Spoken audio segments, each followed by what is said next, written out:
अस्सलाम वालेकुम। In this video we will start from 226। So previous videos में हमने 225 तक एमसीक्यूज़ को कवर किया है। अगर आपने वो वीडियोस नहीं देखी तो इस वीडियो के डिस्क्रिप्शन में प्लेलिस्ट का लिंक भी गिवन है और इंडिविजुअल वीडियोस का लिंक भी है, तो आप अपनी रिक्वायरमेंट के अकॉर्डिंग देख सकते हैं। आज की वीडियो का पहला एमसीक्यूज़ है, which of the following does not store the data permanently. Data को परमानेंट वे में स्टोर करना है तो फर्स्ट ऑप्शन है रोम, रैम, फ्लॉपी डिस्क या हार्ड डिस्क। अब याद रखिए कि हार्ड डिस्क, फ्लॉपी डिस्क और read only memory, these are three of the types जिसके अंदर डाटा जब आप एक दफ़ा स्टोर कर देते हो तो हमेशा सेफ रहता है। But this RAM, random access memory, इसकी क्वालिटी ही ये है कि ये वॉलेटाइल होता है। जैसे ही इलेक्ट्रिसिटी पावर को डिस्कनेक्ट किया जाता है इसके अंदर जो भी कंटेंट है वो डिलीट हो जाता है। तो परमानेंट स्टोर नहीं करने के लिए क्या चीज़ यूज़ करेंगे? ऑब्वियसली रैम को यूज़ करेंगे जिसकी एब्रिवेशन है रैंडम एक्सेस मेमोरी। नेक्स्ट है जी malicious software is also known.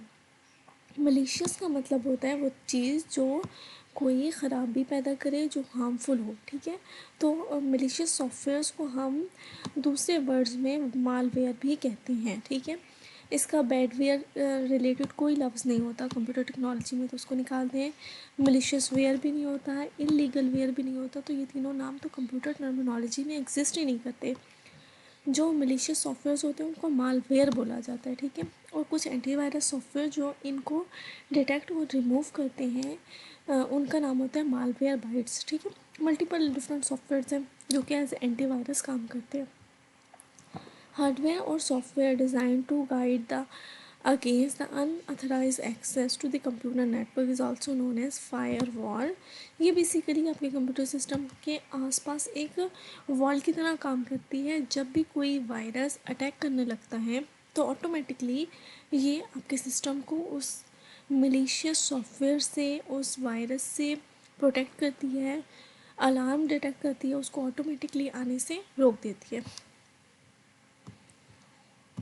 Next जो एम सी क्यूज़ है, dash program computer are the large computer are of large files. तो मेन फ्रेम कंप्यूटर जो है वो लार्ज फाइल्स पर बेस करता है। NOS स्टैंड फॉर, तो network operating system one of a very important M C Qs, ये generally पूछा जाता है। ये ऑपरेटिंग सिस्टम की OS जो होता है वो बेसिकली ऑपरेटिंग सिस्टम को कहते हैं, तो NOS जो है वो नेटवर्क बेस्ड ऑपरेटिंग सिस्टम होता है। So NOS is network operating system. A hyperlink, a link appear on a web page, open another document when click। Obviously देखें जी, एक लिंक, लेट से यहाँ पे कोई एक लिंक होता है, जैसे मैं इसको क्लिक करती हूँ तो वो डॉक्यूमेंट के अंदर किसी और वेब पेज को, वेब डॉक्यूमेंट को खोलता है, तो उसका नाम होता है हाइपर लिंक। क्लियर हो गई बात? नेक्स्ट है, a set of rules for telling a computer what operations to perform is called programming language। Programming language के अंदर सेट ऑफ रूल्स होते हैं जिसके थ्रू हम कंप्यूटर को ये बताते हैं कि आप ये चीज़ करनी है, आप फला ऑपरेशन को इस तरह से परफॉर्म करना है। Memory unit is one part of the CPU। ठीक है, CPU के जनरली 3 पार्ट हैं, ALU, CU एंड मेमोरी। ठीक है, arithmetic and logic unit, control unit and memory. आगे है जी 234 पे, serial access memories are useful in application. कौन सी एप्लीकेशंस? जहाँ पर डाटा जो है वो naturally need to flow in and out in the serial form. जहाँ आपको सीरियल फॉर्म में डाटा के ट्रांसमिशन की ज़रूरत होगी वहीं पे आप serial access of the memories को यूटिलाइज करेंगे। नेक्स्ट है जी process of loading and fixing और bypassing the error in computer program code is called debugging. Obviously मैंने आपको ये समझाया था, बग का मतलब होता है एरर, तो डीबग का मतलब हो गया वो तमाम प्रोसीजर जिसके थ्रू हम फिक्स कर रहे हो, हम फाइंड कर रहे होते हैं और फिक्स कर रहे होते हैं तमाम किस्म के कंप्यूटर एरर्स को, जिन्हें बग भी कहते हैं, उसको बोलते हैं डीबगिंग। तो हमारे यहाँ तक कवर अप हो गए क्वेश्चन 235 तक। 236 में है rearranging data in a new sequence called, क्या होगा? सॉर्टिंग होता है और इसकी 2 किस्में होती हैं, असेंडिंग ऑर्डर में और डिसेंडिंग ऑर्डर में। Who is the founder of IBM company? IBM company को किसने बनाया? तो थॉमस जे वैटसन। ठीक है, थॉमस जे वैटसन, आपको इसका नाम याद रखना है। IBM का ऑनर कौन है, बनाया किसने, फाउंडर कौन है? तो थॉमस जे वैटसन है। How many ways you can save a document in MS word? तो 3 तरीके होते हैं डॉक्यूमेंट को सेव करने के MS वर्ड के अंदर। ठीक है, MS access is a program. अब आपने एक बात याद रखनी है, देखिए जैसे वर्ड की बात की जाती है तो हमें पता है कि ये टेक्स्ट एडिटिंग सॉफ्टवेयर है। ठीक है, पावर पॉइंट की बात करते हैं तो हम जानते हैं कि ये स्लाइड्स बनाने का सॉफ्टवेयर है। एक्सेल तो कैलकुलेशन, गिनती, काउंटिंग, ऑपरेशन, अर्थमेटिक ऑपरेशन से रिलेटेड सॉफ्टवेयर। इसी तरह से MS एक्सेस की जब बात होगी तो all we know that is कि ये सॉफ्टवेयर जिसके थ्रू आप डेटाबेस बनाते हैं। ठीक है, और डेटाबेस क्या होता है? Logical collection of related data, data sets, data files, जिसको हम अरेंज करते हैं ताकि फर्दर अरेंज करते हैं, स्टोर करते हैं, मैनिपुलेट करते हैं फॉर द फर्दर यूज़। ठीक है, FTP स्टैंड फॉर, ये मैंने ऑप्शन ऑलरेडी भी आपको पढ़ाया, फाइल ट्रांसफर प्रोटोकॉल इसका आंसर है। तो ये आपको आई एम डैम श्योर ये ऑलरेडी आता होगा क्योंकि मैंने प्रीवियस वीडियोज़ में ये आपको बताया था। Which technology provide a solution for the PC visualization? PC की विजुलाइजेशन अगर आप करते हैं, विजुलाइजेशन, ठीक है, तो वो किसके थ्रू होती है? वो हाइपरवाइज़र के थ्रू होती है। मैं आपको इसे थोड़ा सा समझा देती हूँ। देखिए जी, जब आपके सिस्टम में रिसोर्सेज कम हैं और आपकी ज़रूरत है ज़्यादा रिसोर्सेज को यूज़ करने की, तो 2 तरीके हो सकते हैं। या तो आप एडिशनल रिसोर्सेज अटैच कर लें, एक तरीका तो ये है, वो कॉस्टली वे है।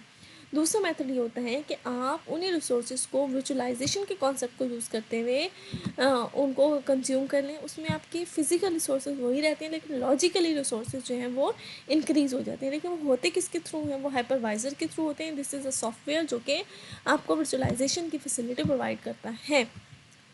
API स्टैंड फॉर, API होता है एप्लीकेशन प्रोग्रामिंग इंटरफेस। ठीक है, किसी भी एप्लीकेशन लिखने के लिए, किसी भी सॉफ्टवेयर को लिखने के लिए, कमांड्स को लिखने के लिए आपको एक इंटरफेस चाहिए होती है जिसके अंदर आप बैठ के वो वाली तमाम कोडिंग करते हैं, प्रोग्राम करते हैं, तो वो API होती है, वो एप्लीकेशन प्रोग्रामिंग इंटरफेस होती है। PDA स्टैंड फॉर, ये टाइप्स ऑफ कंप्यूटर के अंदर ये पूरा टॉपिक पढ़ा जाता है। तो पर्सनल डिजिटल असिस्टेंट, ये kind of a mobile device होती है जो कि स्पेसिफिक काम कर रही होती है। ठीक है, छोटी डिवाइसेस होती हैं, हैंड हेल्ड होती हैं, आपके ईजिली आपके पाम में आ जाती हैं। विच generation of computer is still under the development? तो 5th जनरेशन डेफिनेटली हम सब जानते हैं, 5th जनरेशन जो है वो लेटेस्ट जनरेशन है अभी तक की। और जो है इसके अलावा आर्टिफिशियल इंटेलिजेंस को ये जनरेशन कंज्यूम करती है, इस्तेमाल करती है। The effect apply to display when slides changes in slide show view. Okay जी, जब स्लाइड्स जो चेंज हो रही हैं तो मैंने आपको क्या बताया था, वो स्लाइड की ट्रांजिशन होती है। एक स्लाइड के अंदर जब उसके एलिमेंट्स के अंदर मूवमेंट चेंज होती है तो वो स्लाइड की एनिमेशन होती है। लेकिन जब स्लाइड टू स्लाइड की बात की जाती है, एक स्लाइड से दूसरी स्लाइड जब चेंज हो रही होती है तो वो क्या होती है? ट्रांजिशन होती है। VLSI, very large scale integrated, जो है वो इंटीग्रेशन को कहा जाता है VLSI। ठीक है, वेरी लार्ज स्केल इम्यूनाइजेशन नहीं है बल्कि इंटीग्रेशन है, इंटीग्रेट करने की बात की जाती है। ठीक है, अच्छा जी, व्हाट्सएप जो है वो बनाया गया है 2009 के अंदर। तो किसने बनाया था? ब्रेन एक्टोन और जैन कुलोम ने। ठीक है, ब्रेन एक्टोन एंड जैन कुलोम ने व्हाट्सएप को बनाया था 2009 के अंदर। BMP स्टैंड फॉर, BMP क्या होता है? बिट मैप होता है। बिट मैप क्या है? BMP। PDF stand for portable document format, portable document format, ये एब्रीविएशन ना आपने पक्की पक्की याद रखनी है। तो BMP क्या है? पोर्टेबल, ये बिट मैप है। और PDF क्या है? Portable document format.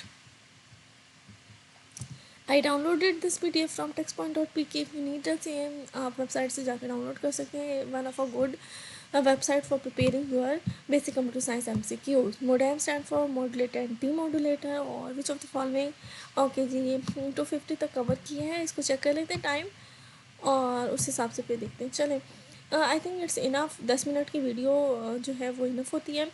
होपफुली ये वीडियोस आपके लिए थोड़ी बहुत हेल्पफुल ज़रूर होंगी और आपकी तैयारी में आपको हेल्प कर रही होंगी। वीडियोस बनाने का मकसद ही ये है कि आपको थोड़ी सी आसानी हो जाए।